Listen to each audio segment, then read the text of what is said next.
Sometimes a story emerges, seemingly insignificant, which can not only grab your attention, but start a useful debate too. In my view, the story of Courtney Wright is one such example. Courtney is a 12-year-old who lives in Warwickshire. She's apparently a straight A student who, at a recent school culture day, wore a Union flag dress and was subsequently put in isolation. This story has since found its way into the Daily Mirror, on the BBC, and elsewhere, but it was first reported by The Telegraph, who wrote this. She, Courtney, was later told the dress was, quote, unacceptable and was hauled out of lessons and made to sit in reception until her father collected her. Her father, Stuart Field, 47, said he was surprised to learn she had been segregated from her peers due to her choice of attire at Bilton School in Rugby, Warwickshire. Mr. Field, who works in marine restoration, said, quote, Courtney was so embarrassed and couldn't understand what she'd done wrong. There's not a photo of Courtney. She was wearing a dress like Jerry Halliwell. It's just a Union flag dress. Here is what pupils, by the way, were instructed to wear for the day by the school. This is really important. Bilton School Culture Day. As you can see, it was last week, Friday the 11th. We got to 1 million subscribers here at Novara Media last Friday, I should know. A special day is dedicated to recognising and celebrating the rich cultural diversity within our school community. Wear your traditional cultural dress to school instead of your usual school uniform. Your attire must reflect your nationality or family heritage. Okay, that sounds great, by the way. I think that's so great that we do that kind of thing in this country. I think it's so good. And notice it said your nationality or family heritage needs to be reflected in the attire. Well, she's British, right? Makes sense. Union flag. But she was isolated. She was also going to read a speech, which she never got to read. This is the speech that Courtney was going to give to her fellow students. Hello, everyone. Today I want to talk about my culture, British culture, and why it's important to be me. In Britain, we have lots of traditions, including drinking tea. I love talking about the weather, and we have the royal family. We have amazing history, like kings and queens, castles, and writers like Shakespeare. It's also modern, diverse, and always changing, with music, fashion, and food from all around the world, blending into daily life. And let's not forget fish and chips. It's also the way we speak, our humour, our values of fairness and politeness, and the mix of old traditions and new ideas. But sometimes at school, we only hear about other cultures, which is great because learning about different countries is interesting and important.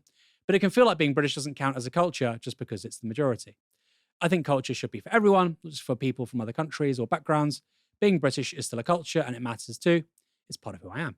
So let's celebrate all cultures, whether they come from far away or right here at home. Thank you. Now, the school stopped Courtney from giving that speech, which I think it's okay. I think it's fine, frankly. She told the Telegraph this. My speech was about diversity and all the traditions that we have in Britain, our politeness, our humour, we drink tea, we talk about the weather a lot, and we like rugby and football. The school have since apologised, even though the school has suggested reading my speech. I don't think I want to after how they embarrassed me and upset me. She also told the Telegraph that teachers had told her, quote, only other cultures were allowed to celebrate. Look, we'll go on to the rest of the story in a moment. I think there's something really dangerous here. If you tell certain people they can celebrate their culture, their identity, but not other people, I think there's something really dangerous there. And I say this as somebody who's mixed heritage, right? So I'm half white European, half Iranian. I find it weird that I could have gone to school as a kid. I only get to celebrate one half of it. I find that it's kind of odd for me. Anyway, we'll talk about that more in a moment. Courtney's dad, Stuart, is pretty angry about it. He told the Telegraph this. Courtney was so embarrassed and couldn't understand what she'd done wrong. She shouldn't have been made to feel embarrassed about being British, and she shouldn't be punished for celebrating being British. Nobody else I've spoken to can quite get their heads around it. Somebody at the school has politicised the Union Jack dress, even though that was clearly not Courtney's intent. Courtney didn't do anything to be political. It's all about being British, the Spice Girls, and even the freedom of being able to wear a dress. This is just what being British means to her. It's the school who've made it political, and it went against everything the event was being held for. All the kids there are British in my eyes. I like to think I'm a tolerant person, but this was just not right. Also, by the way, this is really interesting. Kids that were wearing dresses that had the Wales flag on it were also treated in a similar way, the Wales flag. So it's not just not British nationalism. People wearing St. George flag, Wales flag, they couldn't. I kind of find that quite strange, to be frank. Part of what makes this country so interesting is the various nations of the UK. Now, as Courtney said, the school has since apologised. A spokesperson for the Educational Trust said this. On Friday, 11th of July, an incident occurred during our Culture Celebration Day that caused considerable upset to one of our pupils, her family, and members of the wider community. We deeply regret the distress this has caused and offer our sincere and unreserved apologies.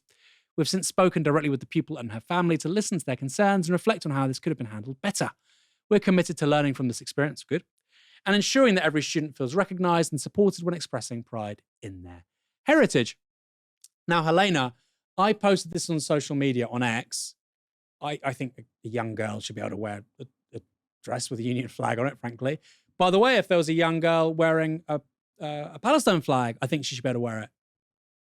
We're meant to live in a free society. And I also think, this is the key thing for me, Helena, I also think there are major political problems downstream if you allow certain groups to celebrate identity and culture and heritage and not others, right? People talk about the white working class. I'm not talking about the color of somebody. It's their national heritage. Now, you can say that nobody should celebrate that. We're all British, right? That's feasible. That's the French Republican model. We're all members of the French Republic, all equal under the law, revolutionary republic. My bag, by the way. But that isn't our model, right? Am I wrong in saying that it's going to create political problems if you allow some people to celebrate their background, but not others?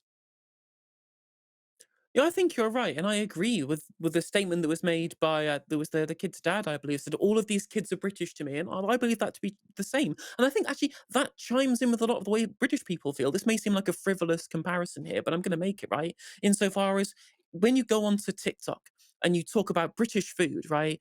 British people will say that the national dish is chicken tikka masala, and Americans will come in and say, "But that's Indian." I'm like, "Well, no, no, no. It was invented well, first of all, by a Bengali anyway, some from Bangladesh, in the UK. It was in Scotland. It was invented by somebody making for British palates, right? And that person may be a Desi immigrant, but they're British to me, and the food is British, and it was made in Britain for British people, and he's a person who was a citizen of this country, right? That makes them British. Their heritage may be different. Their heritage may be different to me, but I think we celebrate what's good about this country by embracing that diversity, just as she was going to say that she also celebrated in her statement as well, which is why we have all of these different cultures together. The kind of British people being able to have a functioning and prosperous and workable society with people from other cultures all together. And in fact, Britain should be a multiculturalism success story. You hear nothing but denigration of multiculturalism in the media more broadly. You hear it constantly. Multiculturalism has failed. Swella Braverman flying off to America to speak to the American Enterprise Institute, or Liz Truss at the Heritage Foundation about the failures of multiculturalism. And in fact, I think the opposite is true. I think we're a multiculturalism success story. In fact, if you poll people in this country, I think if you look at comparisons with Europe, only Norway scores higher in terms of people saying they'd be very happy to live next door to a migrant or someone from a different culture. I mean, Torsten Bell had a good article in The Guardian talking about in the wake of the riots, representing a very loud and angry and small minority. When you look at the polling in terms of people's support for diversity, that's never been higher in this country. And broadly, I think we just need to reclaim a kind of national story here on the left.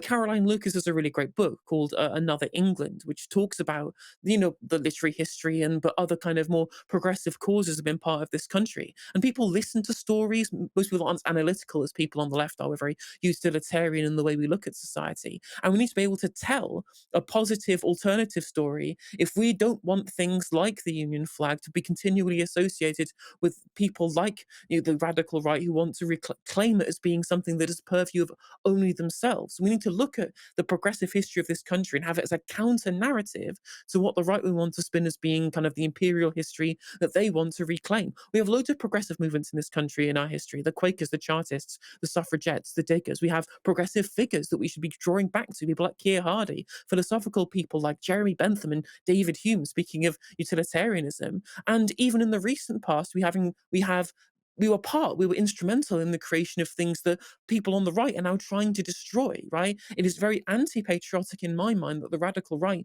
now want to rip up the European Convention on Human Rights that we were central to drafting, and likewise with the Refugee Convention. It's interesting she brings up fish and chips, which was brought to this country by Jewish migrants fleeing anti-Semitism in Europe. That's what it's fish fried in the Jewish fashion. We are a country that is the greatest success that I know of multiculturalism in the world. nothing's perfect, nobody's perfect, right? But if you compare race relations in the UK to race relations in France, we have a remarkable success in comparison. Obviously, we need to be thinking about how we protect that in the wake of what we saw with the riots last year. And I think that by creating enemies, by teaching people that only certain cultures can be celebrated. That's how we make those relations worse, not better. And having people be able to celebrate all of their individual cultures and histories and heritage together, that's what's great about multiculturalism. And I think that you're right to say that it is worrying to see these kind of things happen. And again, it's one instance of an overzealous teacher potentially. And so I don't think it's worth extrapolating this as a bigger problem than it is seeming in this case. But this is where we could theoretically go if these kind of things get normalized, and I think that you're right to be worried.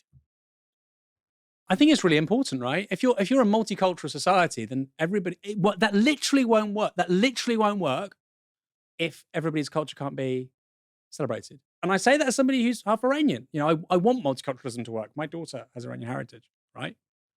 I I would quite like the country to work when it comes to that stuff. And I think about this a lot because I live on the south coast. I'm from Bournemouth. I live in Portsmouth. In Portsmouth, you have Brunel was born there, Dickens was born there, H.G. Wells worked there, believe it or not. Arthur Conan Doyle wrote some of the first Sherlock Holmes novels there. Literally nobody knows this stuff there. You wouldn't know it. What amazing history. Or in Bournemouth, you've got Mary Shelley, author of Frankenstein. She's buried next to her father, William Godwin, basically the godfather of anarchism, and allegedly the heart of Shelley, as in the poet Shelley. You wouldn't know it going there, right? This is really important heritage. It's not, conquest. It's not hurting anybody. It's really important stuff. I think the literature stuff is really, really important. And if people are proud of this country because of Jenner, and Newton, and Darwin, and Henry Bessemer, and Dickens, the social reformers of the 19th century, fantastic. That's amazing. I actually think the left can't succeed in this country unless people get in touch with that history. It literally can't succeed. It's a literal precondition for a multicultural working class in this country to succeed.